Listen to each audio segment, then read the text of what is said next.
Welcome back. So we have some news today. First one here.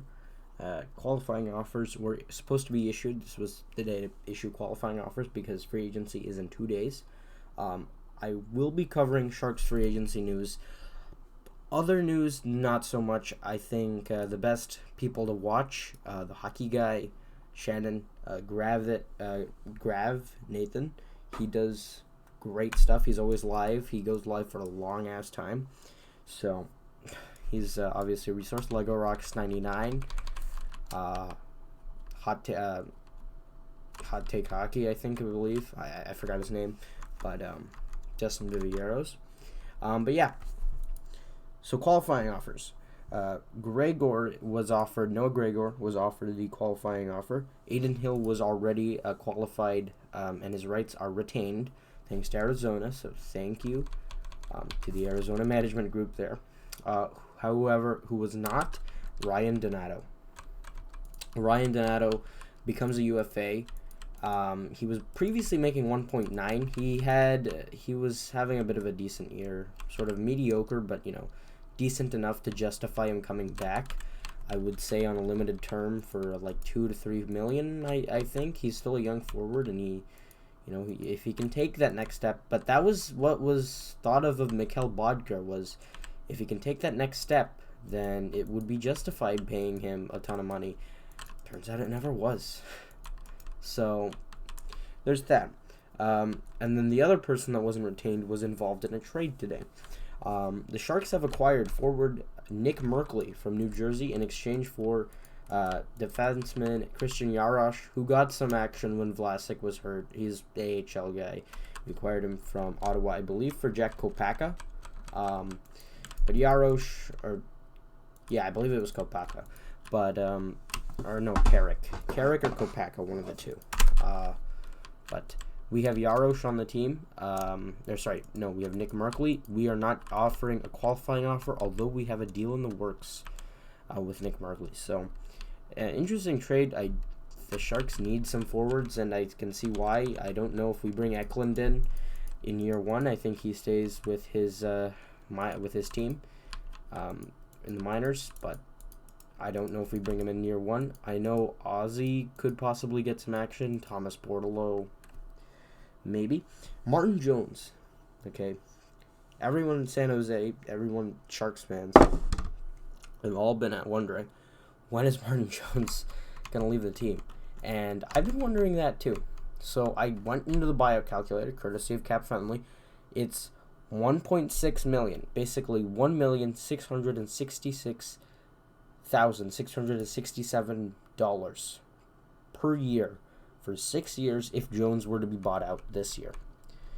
Now, suffice to say, it's a contract with 2 years left. Do you take it? And I'm wondering, the Sharks could swap, right? The Sharks could swap Jones for Holtby, so you don't have to take on that $1.6 million. But at the same time, you could use another buyout on Marc-Edouard Vlasic, who is just as bad, or Erik Karlsson. Now, those are even worse buyouts, with much more termage for much more years. Jones is the stomachable contract that you must swallow. The buyout window shuts tomorrow. By the time I'm recording this, it is around 6 o'clock here on the 26th of July. The buyout window shuts tomorrow.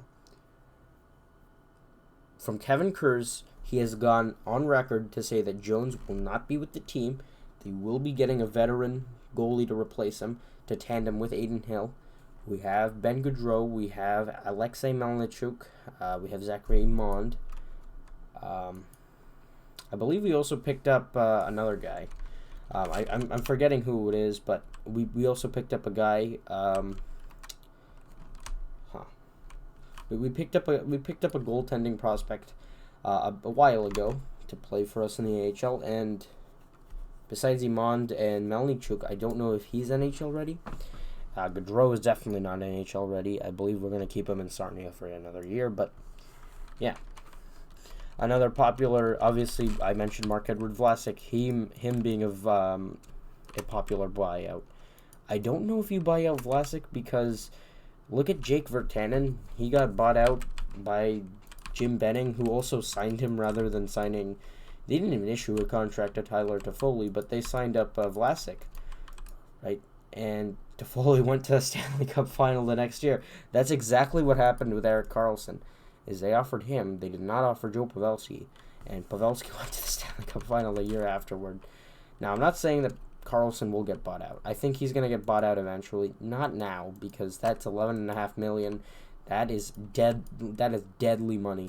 Bill Guerin did something similar to that with Parise and Suter, so that's already a ton of money. But oh well. As for free agency, what do the Sharks need? Honestly, I feel like they need a bit more quality forwards. Defensive wise, you have Burns, Karlsson, and Vlasic. You have Knizhov. Ryan Merkley, I would expect, needs time now. He needs time to go into the NHL. He's just not getting better at the AHL level, and I don't know if he even gets a shot at the NHL. I mean, he can take that next step. He has offensive upside, but he's still kind of a head case, which was the issue with him coming out of the draft, was that he was going to be a head case. And honestly, the Sharks have embraced head cases, but Merkley is sort of a weird case. Weird type of case. But as far as forwards go, there's where you have control.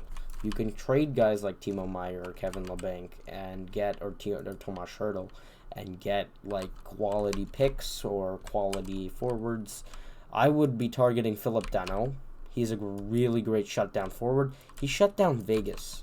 Okay, if that means anything to you, I think Philip Danault, because there are rumors he is headed to LA. I mean, everyone is headed to LA at this point. Like Eichel, like the LA Kings, I would predict in 5 years are gonna just be as good as the LA Lakers of old, with guys like Kobe and Wilt and Jerry West.